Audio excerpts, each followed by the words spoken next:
In this video, I'll be showing you step by step how to connect Tidio to your Hubspot account. It is super easy to do.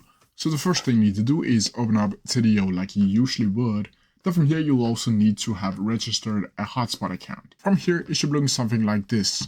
You'll then need to go into Tidio, the panel, and from here, you'll need to go down to integrations down here. From here, it should look something like this. And here you'll need to scroll down until you see the Hubspot integration button over here and click Learn More. From here you can see Hubspot and install Hubspot to Tidio.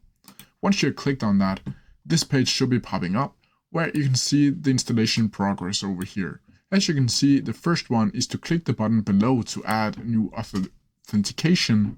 Step 2 is to log into your Hubspot account on the pop-up, and number 3 is to click the Allow button.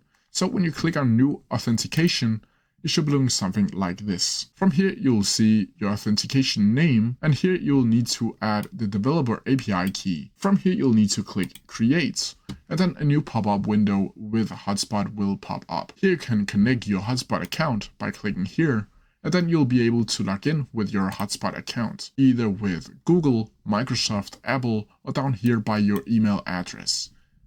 From here, when you're logged in, you'll see this one, and then you'll choose your account, and then choose account.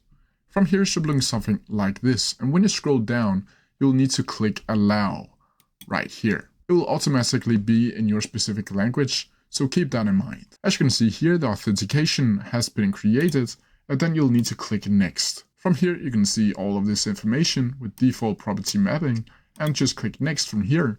And then you can choose an option with the mapping, and you can choose any of these options that you'll have in here. Then from here, you'll need to click Finish. And from here, you can see Hubspot installation has been completed.